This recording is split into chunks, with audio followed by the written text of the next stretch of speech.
கிருபையும் இரக்கமுள்ள எங்கள் நல்ல ஆண்டவரே, இந்த வேலைக்காய் நாங்கள் உங்கள் நன்றி செலுத்துகிற சாமி. எங்கள் வாயின் வார்த்தைகளும் எங்கள் இருதயத்தின் தியானமும் உடைய சமூகத்திலே பிரதியாய் இருப்பதாக. வேத வாக்கியம் நிறைவேறத்தக்கதாக தாகமாயிருக்கிறேன் என்றார். யோவான் 19:28. லூக்கா 23:44 6 மணி வேளையிலிருந்து 9 மணி வேளை வரையும் பூமி எங்கும் இருள் இருந்தது. இப்போது அந்த இருள் மெல்ல மெல்ல அகன்று செல்கிறது. மறைந்து நின்ற கதிரவன் வேண்டா வெறுப்பாக மறுபடியும் திசை மாறி வெளிவருகிறான். திசை மாறிய திகில் பிடித்திருந்த வேளையிலே புத்தொளி பிறந்தாற்போல் இயேசு தெய்வத்தின் குரல் ஒலித்தது, தாகமாயிருக்கிறேன் என்று. லூக்கா 22:44 வியாழன் இரவு முழுவதும் தம் சீசர்களோடு கெத்செமனே தோட்டத்தில் இயேசு புசியாமலும் இயேசு ஜெபித்துக் கொண்டிருந்தார். இரத்தமும் வேர்வையுமாக அப்பொழுது இயேசுவின் உடம்பிலிருந்து வடிய ஆரம்பித்தது. லூக்கா 23:10-11 நியாயம் விசாரிக்கும் முன்னமே இயேசுவை அடித்து துன்புறுத்திக்க தொடங்கினார்கள் போர் சேவகர்கள். முதலாவதாக அன்னா என்பவரிடத்திற்கும் பின்பு பிரதான ஆசாரியனாகிய காய்பாவிடத்திற்கும் இழுத்து கொண்டு போனார்கள்.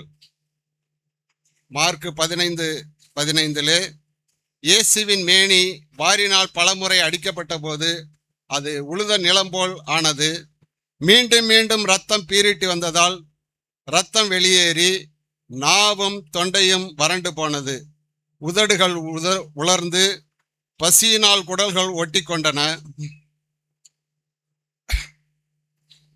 கைகள் கால்களில் ஆணிகளால் துளையிடப்பட்டு சிலுவையில் தூக்கப்பட்டு நிற்கின்றார்.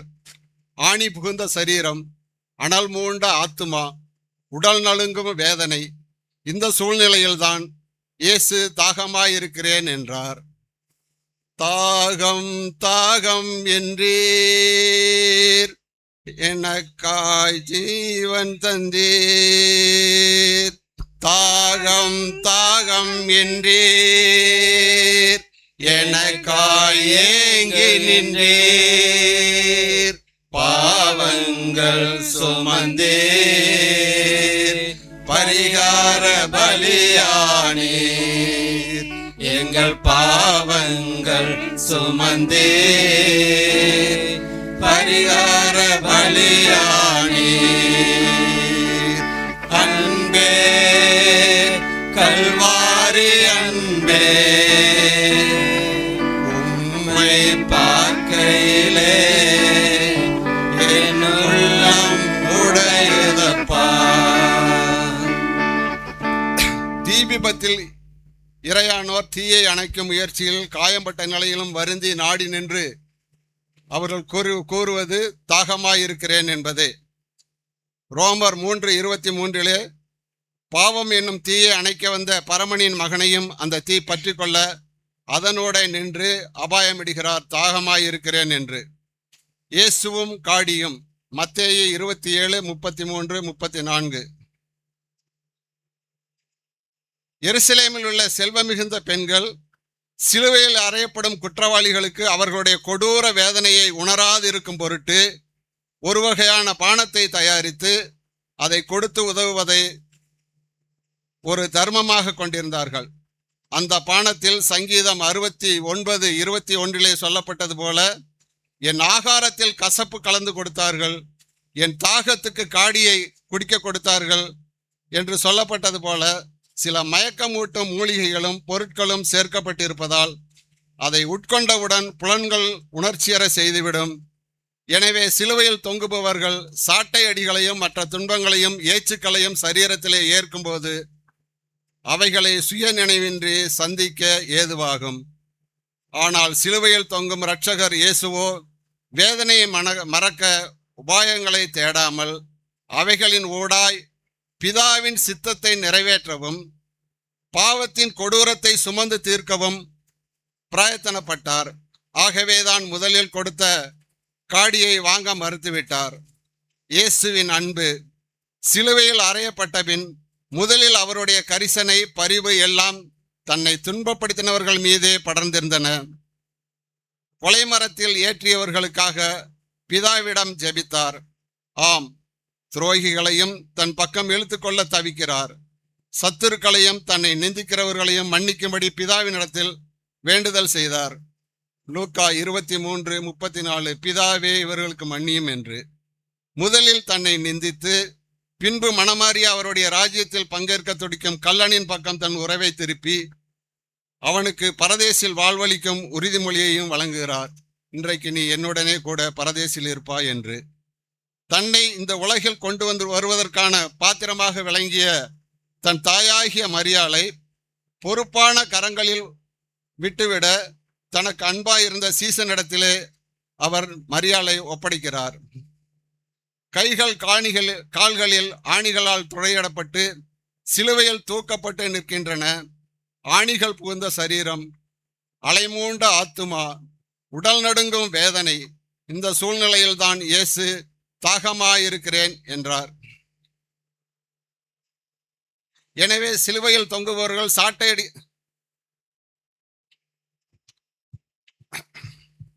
தனக்கு நிரந்தர தாயும் தகப்பனும் தன்னை விட்டு வந்த வீட்டின் தலைவனுமான பிதாவை நினைத்து அவருடைய உறவை எண்ணி ஏங்குகிறார். ஒவ்வொரு மனிதனும் ரட்சிக்கப்பட வேண்டும் என்கிற தாகத்தினால் தன் பரலோக மகிமையை விட்டு வந்த இயேசு தன் சரீரத்தின் தேவையாகிய தண்ணீரை பருகுவதை விட பாவ மனிதர்கள் மீட்பு பெற வேண்டும் என்ற தாகம் அவருக்கு பெரிதாக இருந்தது. யோவான் 4ஆம் அதிகாரத்திலே சமாரிய ஸ்திரியை பற்றி அவரோடு கூட உரையாடலை இயேசு தொடங்கினதை நாம் அறிவோம். சமாரியாவிலே இயேசு மிகவும் களைப்படைந்தவராயிருந்தார். கிணற்றிலே நீரெடுக்க வந்த சமாரிய ஸ்திரியிடம் தன் தாகத்துக்கு தா என்றார். இயேசு அவளுக்கு பிரதியுத்தரமாக, நீ தேவனுடைய ஈவையும் தாகத்துக்கு தா என்று உன்னிடத்தில் கேட்கிறவர் இன்னார் என்பதையும் நீ அறிந்திருந்தாயானால் நீயே அவரிடத்தில் கேட்டிருப்பாய், அவர் உனக்கு ஜீவ தண்ணீரை கொடுத்திருப்பார் என்றார். சமாரிய ஸ்திரீ என்ன சொல்றார் அப்படின்னா, நான் சமாரிய ஸ்திரீயாய் இருக்க, நீ யூதனாய் இருக்க, நீ என்னிடத்தில் எப்படி நீ தாகத்திற்கு தா என்று கேட்கலாம் என்று கேட்டதற்கு தான் இந்த ஆன்சர் வருகிறது. இயேசு அவளுக்கு பிரதியுத்தரமாக, நீ தேவனுடைய ஈவையும் தாகத்திற்கு தா என்று உன்னிடத்தில் கேட்கிறவர் இன்னார் என்பதையும் அறிந்திருந்தாயானால் நீயே அவரிடத்தில் கேட்டிருப்பாய், அவர் உனக்கு ஜீவ தண்ணீரை கொடுத்திருப்பார் என்ற வார்த்தை. இந்த சம்பாஷணை தொடங்கி போய்கொண்டு இருக்கும் பொழுது அவர் சொல்ற, நான் கொடுக்கும் தண்ணீரை நீர் குடித்தாயானால் உனக்கு தாகம் உண்டாகாது என்று சொல்லுகிறார். வசனம் 15, அந்த ஸ்திரீ அவளை நோக்கி, ஆண்டவரே, எனக்கு தாகம் உண்டாகாமலும் இங்கே நான் மொண்டு கொள்ள வராமலும் இருக்கும்படி அந்த தண்ணீரை எனக்கு தர வேண்டும் என்றார். அப்பொழுது இயேசு கிறிஸ்து என்ன சொல்கிறார் என்றால், உன் புருஷனை இங்க கூட்டிட்டு வா அப்படின்றாரு. அப்ப அவ சொல்றா, எனக்கு புருஷன் இல்லை அப்படிங்கிறாரு. நீ உள்ளதை உள்ளபடியே சொன்னாய், உனக்கு இதற்கு முன்பு 5 புருஷர்கள் இருந்தார்கள், இப்பொழுது இருக்கிறவனும் உனக்கு புருஷர்கள் இல்லை என்று அவர் சொன்னவுடனே இவர் தீர்க்கதரிசி, இவர் ஆண்டவர் என்று அவள் அறிந்து கொண்டு தன் குடத்தை வைத்துவிட்டு ஊருக்குள்ளரே போய் சமாரி ஸ்திரியும் அந்த ஊர்க்காரர்களும் தம்மை அறியவும் புறஜாதியாரும் தம்மை அறியவும் நித்திய ஜீவனை அடையவும் தாகமுள்ளவராக இயேசு கிறிஸ்து காணப்பட்டார். முதலாவது சுவிசேஷம் அறிவித்தது இந்த சமாரிய ஸ்திரீ. ஊருக்குள்ளரே போய் ஒரு தீர்க்கதரிசி வந்திருக்கிறார், அவர் கிறிஸ்துதானோ என்று பாருங்கள் என்று ஊர்க்காரர்கள் அனைவரையும் அவர் அழைத்து வந்தார். இப்படியாக எல்லாரும் தண்டனைக்கு தப்பித்து நித்திய ஜீவனோடு தேவனிடத்தில் ஐக்கியமாவதற்கு அவர் தாகமாயிருந்தார். முடிவிலே பிதாவின் சித்தத்தை சீராக செய்து முடிப்பதுதான் அவருக்கு போஜனமும் பசிதாகமுமாய் இருக்கிறது. யோவான் 4:34. இது பிதாவிடம் இயேசு கொண்டிருக்கும் அன்பின் தாகம். மானானது நீரோடையை வாஞ்சித்து கதறுவது போல என் ஆத்துமா உன்மேல் தாகமாய் இருக்கிறது என்று சங்கீதம் 42:1-2 சொல்லப்பட்டது போல பிறரின் தாகத்தை தீர்ப்பது நம்முடைய கடமையாகும். மற்றவர்களுக்கு நாம் செய்யும் உபசரிப்பை அல்லது ஆண்டவர் கொடுக்கும் ஊழியத்தை நிறைவேற்ற வேண்டியது நமது கடமையும் தேவனுடைய சித்தமுமாய் இருக்கிறது. இயேசு தன் பிதாவினிடத்தில் சித்தம் செய்யவும் தன்னை விசுவாசிக்கும் ஜனத்தை ரட்சிக்கவும் தாகமுள்ளவராக இருந்தார். நாம் தேவனை நேசிப்பதில் தாகமுள்ளவர்களாய் இருத்தல் வேண்டும். சத்துருக்களுக்கு நன்மை செய்வதில் தாகமுள்ளவர்களாய் இருத்தல் வேண்டும். ரோமர் 12:19.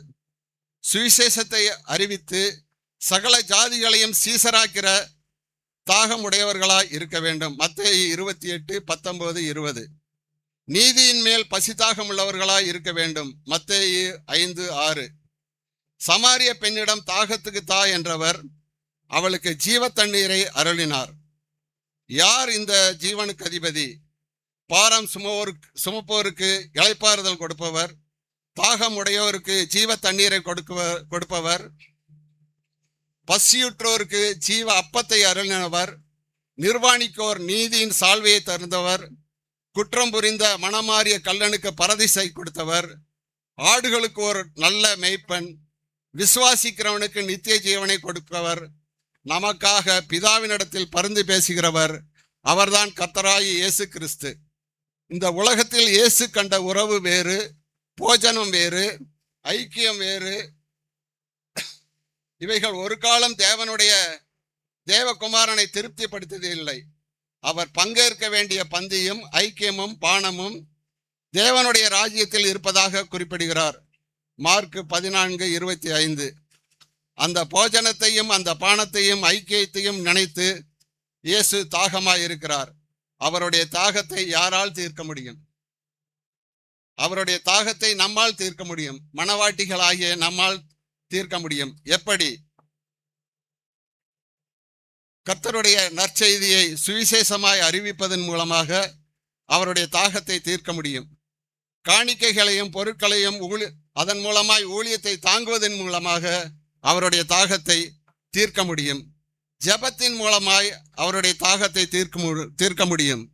திருச்சபையோடு சேர்ந்து ஐக்கியப்பட்டு அவர் மூலமாய் இந்த ஊழியத்தை செய்யும் பொழுது அவருடைய தாகத்தை தீர்க்க முடியும். ஏழைகளுக்கு உதவி செய்வதன் மூலமாக அவருடைய தாகத்தை தீர்க்க முடியும். திக்கற்றவர் விதவைகளை ஆதரிப்பதன் மூலமாக அவருடைய தாகத்தை தீர்க்க முடியும். கிறிஸ்துவின் அன்பிலே மற்றவர்களை வழிநடத்துவதன் மூலமாக அவருடைய தாகத்தை தீர்க்க முடியும். கிறிஸ்துவுக்கு சாட்சியுள்ள வாழ்க்கை வாழ்வதன் மூலமாக இயேசுவின் தாகத்தை தீர்க்க முடியும். கர்த்தர் தாமே இதை ஆசீர்வதிப்பாராக. ஆமென்.